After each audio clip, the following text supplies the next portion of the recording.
आदरणीय सुने श्रोता बंधु, यह गीत परम पूज्य करोड़ों करोड़ों दलितों और दबे कुचलों के मसीहा मानवर कांशीराम साहब आज दुनिया में नहीं है, जिनकी श्रद्धांजलि के रूप में यह गीत प्रकाशित की जा रही है। 9 अक्टूबर जो उनका परिनिर्वाण दिवस है, यह अक्टूबर का महीना है और उन्हें नमन करते हुए ये गीत दे रहा हूँ। आशा नहीं, पूर्ण भरोसा है, विश्वास है कि आप सब आशीर्वाद के साथ बढ़िया लाइक करेंगे। छा गया पूरा यसर, छा गया पूरा यसर बहुजन पे कांशीराम का, देश में डंका बजा है भीम के पैगाम का। अरे भीम तूने मुर्दे को जिंदा बना दिया, सोते हुए नरसिंह को तुमने जगा दिया।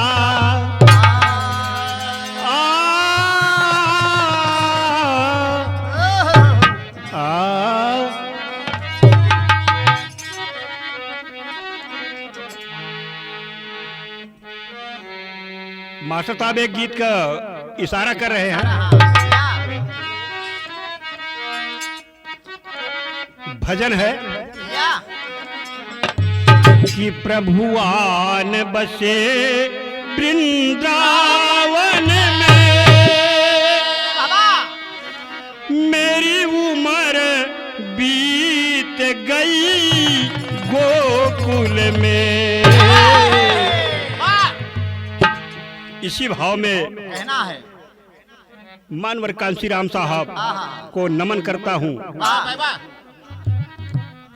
बाम सेब DS4 बहुजन समाज पार्टी के संस्थापक आज इस दुनिया में नहीं है, जिनकी बदौलत उत्तर प्रदेश जैसे बड़े राज्य में 4-4 बार शासन करने का मौका मिला बहुजन समाज पार्टी के लोगों को।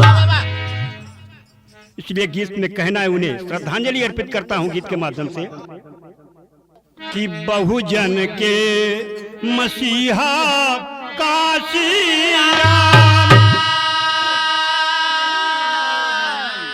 कि बहुजन के मसीहा कांशीराम संसार छोड़ कर चले गए।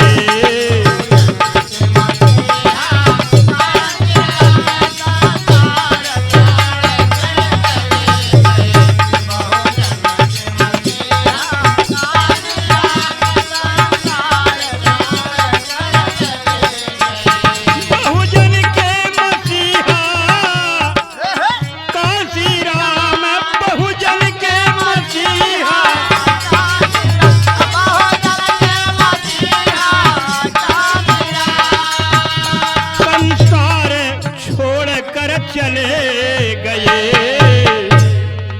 नमन करता हूँ आज जो दुनिया में नहीं है। बहुजन की बोझिल नैया को, बहुजन की बोझिल नैया को मझधार छोड़ कर चले गए।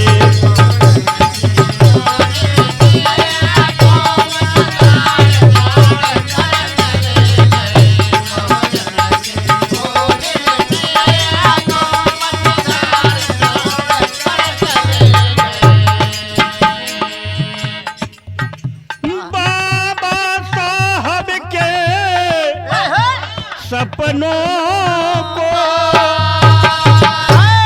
धन्य हो मानवर कांशीराम साहब, जहां पर कारवां बाबा साहब छोड़ करके 6 दिसंबर 1956 को चले गए, उसी कारवां को मानवर कांशीराम साहब सन 1978 में पढ़ने का काम किया और शपथ ग्रहण किया कि मैं अविवाहित रहूंगा और परिवार से हमारा कोई संबंध नहीं रहेगा। यही भारत के दबे कुचले आवाम हमारे परिवार हैं। हम मरेंगे तो इनके लिए और जिएंगे तो इनके लिए। कारवां को आगे बढ़ाने का काम किया। बाबा साहेब के सपनों का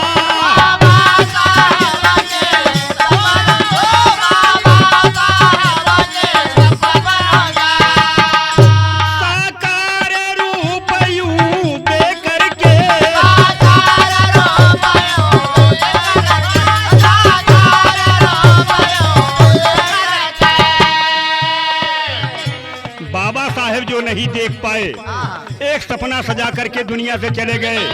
मानवर कांसी राम साहब बाबा साहेब के सपनों को साकार रूप देख करके तब दुनिया से गए।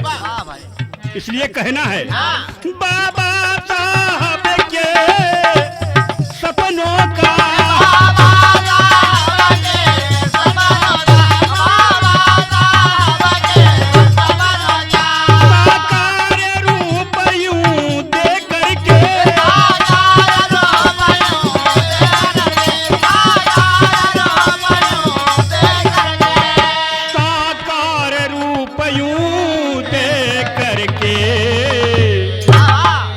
समता मूलक जन जागृति का, समता मूलक जन जागृति का आधार छोड़ कर चले गए। समता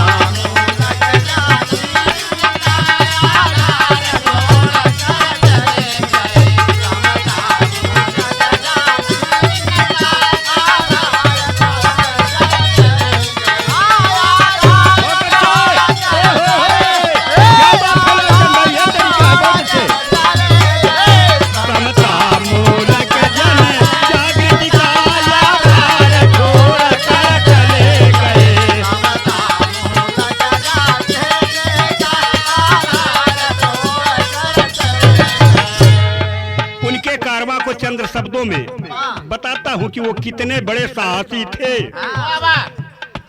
और कितने बड़े अधिक थे, कभी न डिगने वाले।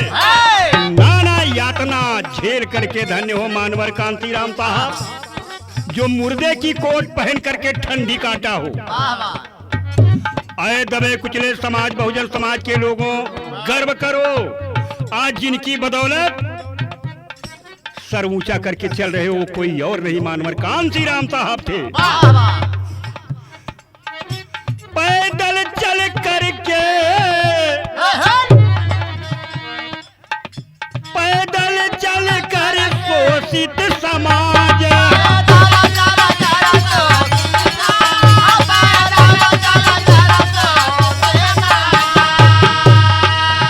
पैदल चल करके शोषित समाज यानी सोती हुई समाज और शोषण बर्दाश्त करने वाली समाज जो गहरी निद्रा में सोई हुई थी। पैदल चल कर शोषित समाज,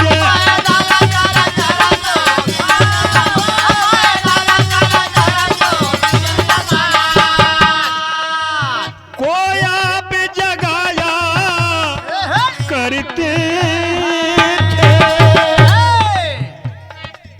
आज उनके अकथ परिश्रम और कुर्बानी को याद करके लालचंद भाई सावन बरस रहा है। पैदल चल करके शोषित समाज को आप जगाया करते थे। अब माया बहिनी के कंधे पर, अब माया बहिनी के कंधे पर सब भार छोड़ कर चले गए। अब माया बहिनी के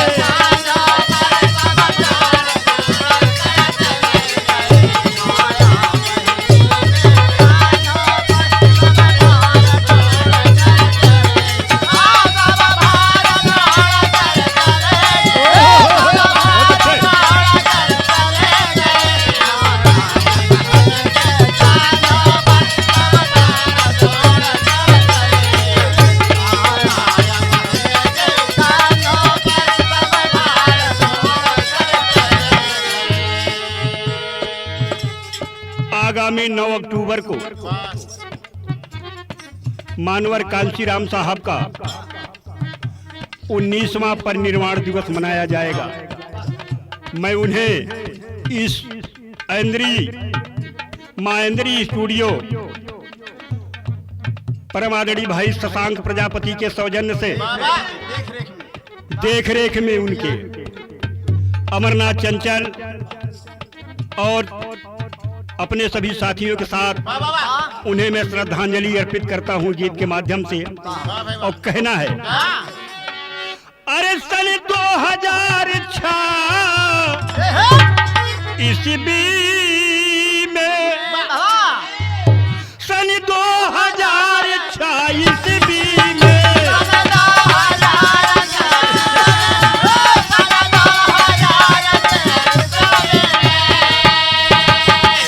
तारीख रहा 9 अक्टूबर,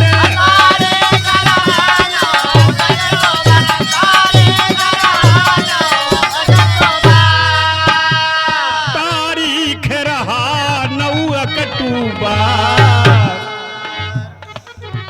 अक्टूबर सन 2006 को मानवर कांशीराम साहब अपने पूरे बहुजन समाज के साथियों को अलविदा कहकर के इस दुनिया से चले गए। निर्वाण रूप धर जीवन का, जो 15 मार्च 1933 में निर्माण जो हुआ था, 9 अक्टूबर 2006 में उसका महानिर्वाण हो गया। निर्वाण रूप धर जीवन का उद्गार छोड़ कर चले गए। निर्वाण रूप धर जीवन का,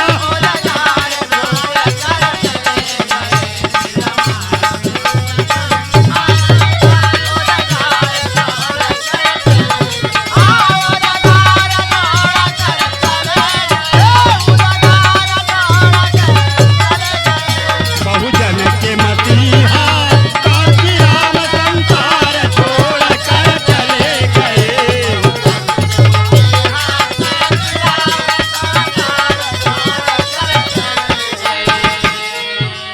गीत के आखिरी लाइन में उन्हें श्रद्धांजलि करते हुए आखिरी शब्दों में गीत को विराम दे कहना है कि राष्ट्रीय अध्यक्ष बीएसपी के,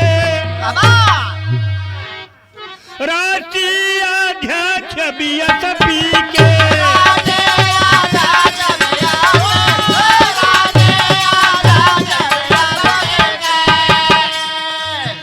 जिनके बारी में समरस था। मानवर कांशीराम साहब आवेश में बोलते थे, तभी लोगों को मुखड़े पर मुस्कुराहट आती थी।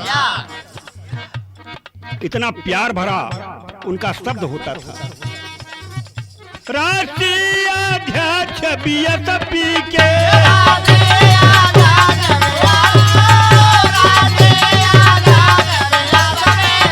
जिनके बारी में समरस था,